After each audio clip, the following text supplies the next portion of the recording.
Good morning बच्चों। आज अपन पढ़ेंगे दो प्रश्न अपन के सामने हैं। ठीक, ये जो प्रश्न है ये इस बार जो अभी फर्स्ट ईयर में परीक्षा हुई है, ये आप ध्यान रखिएगा। ये जो प्रश्न पत्र अपन पढ़ रहे हैं मेजर माइनर ओपन इलेक्टिव तीनों के लिए है। और ये जो प्रश्न पूछे गए हैं ये ओपन इलेक्टिव में पूछे गए हैं। दो प्रश्न हैं। भारत में राष्ट्रीय चेतना के उदय का कारण लिखिए, ये 10 अंक का है। और सामाजिक सुधार आंदोलनों का 19वीं शताब्दी में भारतीय समाज पर क्या प्रभाव पड़ा, ये है।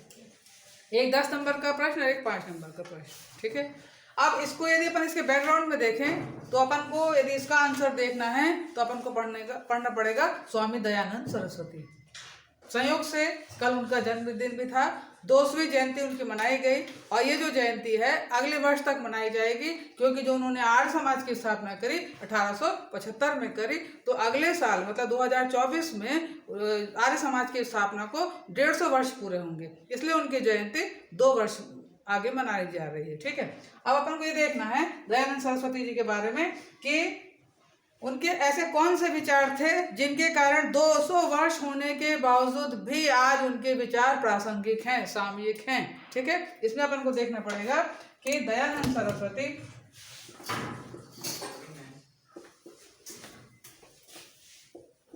का जन्म है 12 फरवरी 1824, टंकारा, ये गुजरात में है। देखिए यहीं से ऑब्जेक्टिव बनना शुरू हो जा रहे हैं। दयानंद सरस्वती का जन्म 12 फरवरी 1824 को टंकारा गुजरात में होता है। और इनका बचपन का नाम, चूंकि मूल में हुए थे ये, तो इनका नाम इनके पिताजी ने मूल शंकर रखा।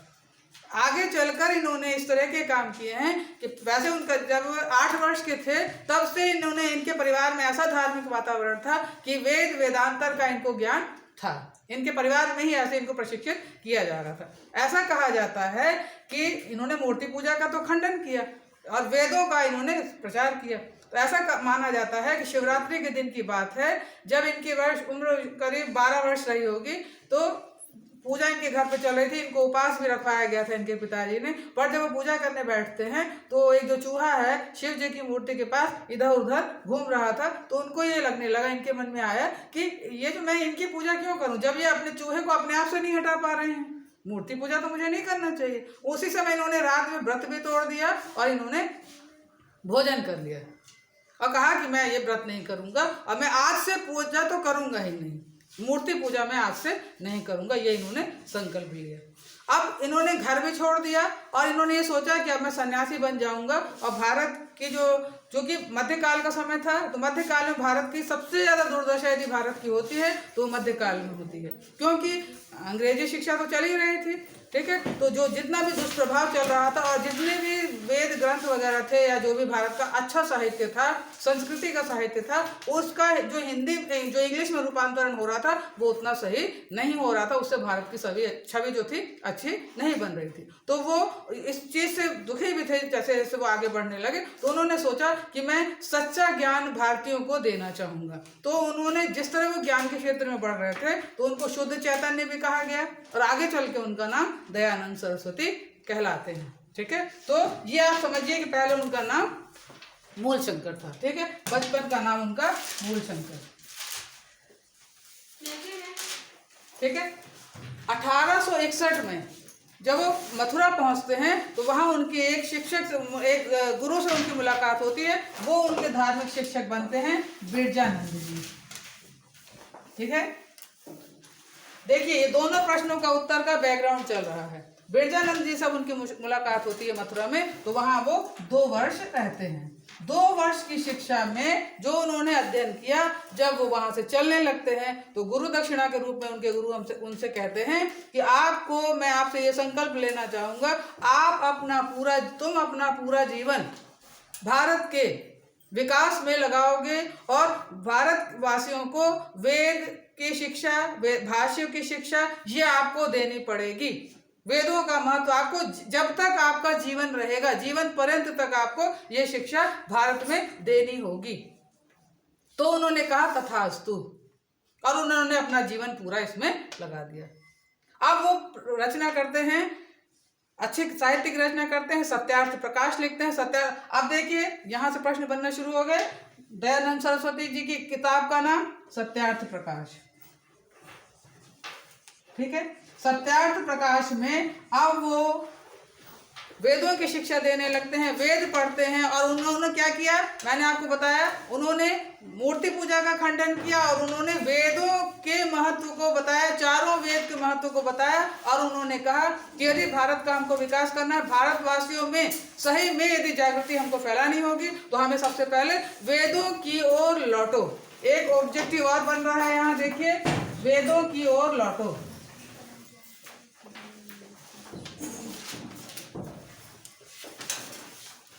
प्रश्न ये आएगा ऑब्जेक्टिव, वेदों की ओर लौटो किसका कथन है।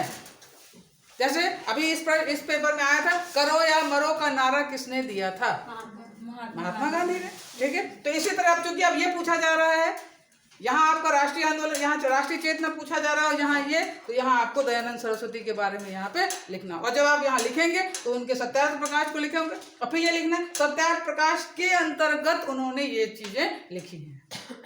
ये क्लियर हुआ? अब मैं इसको मिटाऊं कि थोड़ा रुकूं?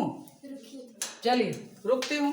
अब अपन ये तो देख लिया, वेदों की ओर लौटो उन्होंने कहा। उसके साथ साथ उन्होंने सिर्फ भारत की, और उन्होंने एक बात और है, उन्होंने वर्ण व्यवस्था का खंडन किया। जैसे ब्राह्मण वैश्य शूद्र ये सब जो है, उन्होंने कहा नहीं, ये नहीं है, कर्म से व्यक्ति का आपको जाति निर्धारित होनी चाहिए, ना कि जन्म से, ठीक है। और इसलिए उन्होंने मूर्ति पूजा का, कर्म कांडों का उन्होंने बिल्कुल विरोध किया है। और उन्होंने कहा कि नहीं, हमें यदि व्यक्ति का विकास करना है तो हमें भारतीय सभ्यता संस्कृति को वेद में ही देखना होगा। एक बार बताया जाता है कि जब आर्य समाज के जो नेता हैं केशव चंद्र सेन से उनकी मुलाकात होती है, तो केशव चंद्र सेन उनसे कहते हैं कि आपको तो इंग्लिश नहीं आती, इतने ज्ञान है आपका किस बात का। तब उन्होंने जवाब दिया था, ठीक है मुझे इंग्लिश नहीं आती, मगर मुझे संस्कृत आती है, और देखिए संस्कृत के माध्यम से मैंने वेद और सब भाष्य पढ़े हैं, उस आधार पर मैं जन जागृत को कर रहा हूँ। आपकी तरह आपको संस्कृत नहीं आती, तो आप भारत के होते हुए भी भारत में सभ्यता और संस्कृति का विकास नहीं कर पा रहे हैं। और मैं इस संस्कृत भाषा के आधार पर देखिए भारत में जन जागरण फैला रहा हूँ। यही इसलिए प्रश्न आया राष्ट्रीय चेतना, ठीक है।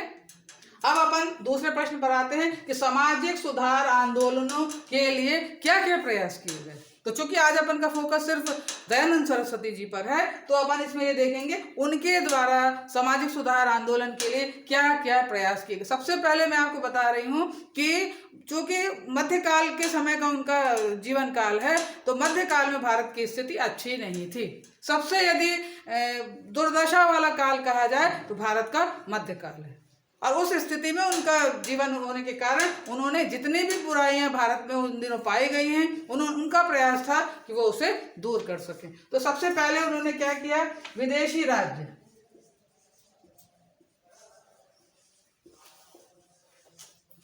स्वाभाविक है 1800। देखिए आप ये जो अपना सेकंड पेपर है भारत का संवैधानिक विकास है, यहाँ पर आपके 1857 की क्रांति के भी प्रश्न आएंगे। फिर जब 1857 की क्रांति आ जाती है तो 1858 का जो अधिनियम है वो, ठीक है। फिर उसके बाद से आपका 61 का भी आएगा, सब आएंगे, ठीक। इसमें ये सब प्रश्न बनते चले जाएंगे।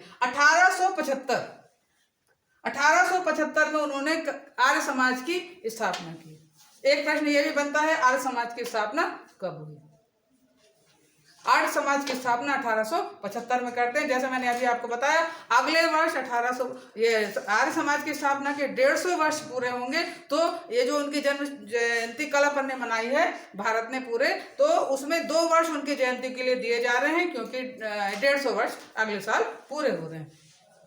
आर्य समाज का मतलब उनका कहना था सनातन संस्कृति जो भारत में शुरू से चली आ रही, सदियों तक चली आ रही, भारतीय जनता को उसका अनुसरण करना चाहिए, ना कि पाश्चात्य सभ्यता का। इसलिए उन्होंने पाश्चात्य सभ्यता और संस्कृति का विरोध किया, क्योंकि उन्होंने विदेशी राज्य का विरोध, क्योंकि जब ईस्ट इंडिया कंपनी शुरू से आ चुकी 16वीं शताब्दी से 1857 की क्रांति के बाद 1858 में साम्राज्य का भी शासन शुरू हो गया, कई अधिनियम आ गए और उसके आधार पर भारत पर पूरी तरह से अंग्रेजी शासन का साम्राज्य स्थापित हो गया। इसलिए उन्होंने फिर इसका विरोध करना शुरू किया है। ठीक, इतना क्लियर हुआ? ठीक है, अब अपन को ये देखना है, सबसे पहली बात उन्होंने जब विदेशी राज्य के लिए कहा, अपन सोचते हैं जब अपन पढ़ते हैं कि स्वराज मेरा जन्मसिद्ध अधिकार है, मैं इसे लेकर रहूंगा। किसका नारा है?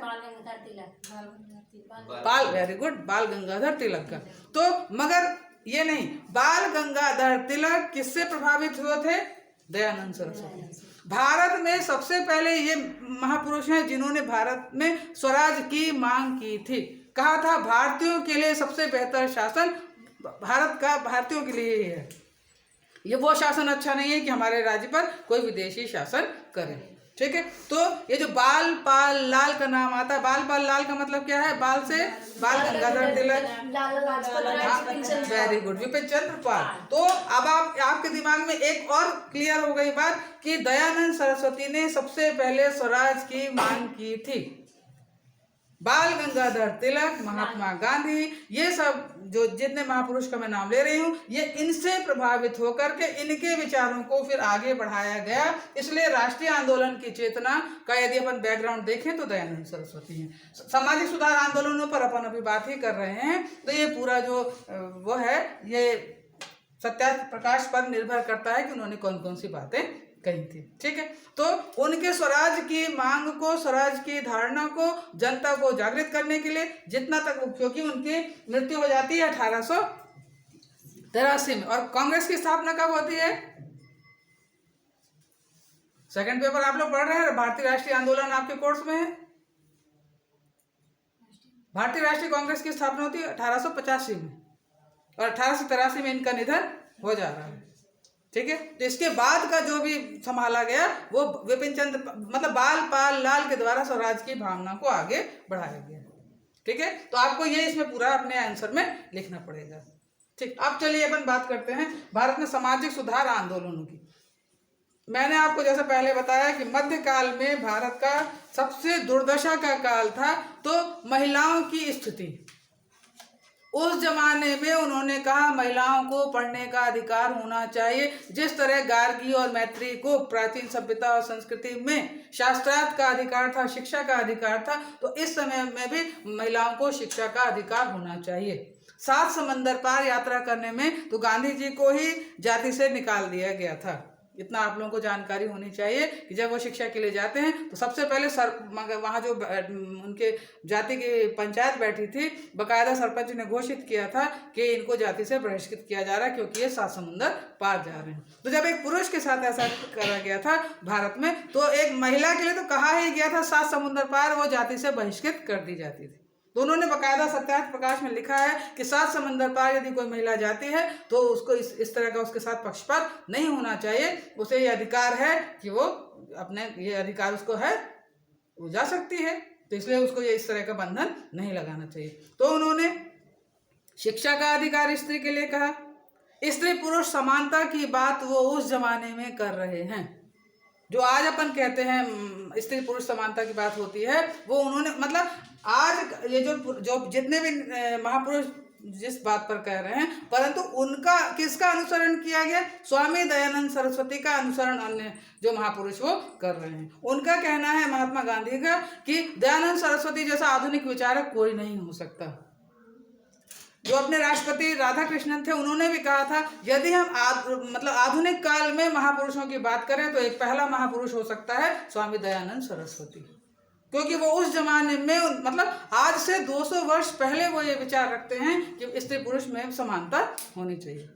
ये सामाजिक सुधार हो गया। फिर उन्होंने विधवा विवाह का समर्थन किया। बाल विवाह का उस समय उन्होंने विरोध किया था। अभी भी चोरी छिपे कहीं कहीं बाल विवाह देखने को मिल जाते।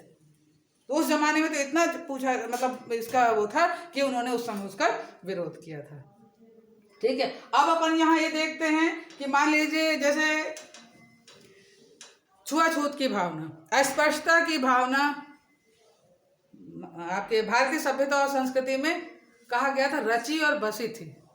तो उनका कहना था कि नहीं, चूंकि हमको वर्ण व्यवस्था से नहीं, जाति व्यवस्था यदि हम कहें अस्पृश्यता वर्ण व्यवस्था के कारण आ रही है तो हमको उसका खंडन करना चाहिए, और यदि ऐसा कोई व्यक्ति कर रहा है तो शुद्धिकरण, एक शब्द उन्होंने इस्तेमाल किया कि शुद्धिकरण होना चाहिए। क्यों? क्योंकि उन्होंने सिर्फ वेद की बात करी है। उन्होंने कहा भारत और सभ्यता की जो सभ्यता और संस्कृति है सिर्फ वेदों से है, वेदों के माध्यम से हम अपने भारत की सभ्यता संस्कृति विकास जो भी कर सकते हैं, तो हमको इसका आधार मानना है। इसीलिए हमको वर्ण व्यवस्था नहीं, कर्म के आधार पर हमें व्यक्ति को महत्व देना चाहिए। ये क्लियर हुआ? तो ये जो आज अपन ने 2 प्रश्न लिए, भारत में राष्ट्रीय चेतना के उदय के कारण और भारत में सामाजिक सुधार आंदोलनों का 19वीं शताब्दी में क्या प्रभाव पड़ा, वो अपन ने आज देखा है। ठीक है, क्लियर? तो इसमें कितने प्रश्न बन रहे हैं? पहले इनका जन्म कहाँ हुआ, बचपन का क्या नाम था, कई नाम थे, शुद्ध चैतन्य पे कहा गया, फिर दयानंद सरस्वती कहा गया, इनके गुरु का क्या नाम था, कब इन्होंने शिक्षा प्राप्त की 1861, उसके बाद इन्होंने 1863 के बाद संकल्प ले लिया कि मैं अपना संपूर्ण जीवन, और मैं आपको इनका बताऊं इनकी मृत्यु कैसे होती है, जब चूंकि ये उस जमाने में व्यक्तियों को, पूरे भारत को जन जागरण फैला रहे थे, तो एक समाज ने इनको धोखे से अपने घर पर बुलाया और उसके बाद पर खाने में इनको विष दे दिया गया और इनकी मृत्यु हो जाती है। मतलब पूरा जीवन इन्होंने अपने गुरु को वचन दिया था कि उन्होंने कहा था कि पूरा जीवन आप अपना लगा दीजिएगा भारत की सभ्यता संस्कृति और वेदों का प्रचार करने के लिए। तो उन्होंने कहा था तथास्तु, इसलिए उन्होंने अपना पूरा संपूर्ण जीवन, और ये वेद का ही कहीं पर प्रवचन देने गए हुए थे तो धोखे से उनको वहां पर बुला लिया गया था, अविष दे करके इनकी मृत्यु हो जाती है।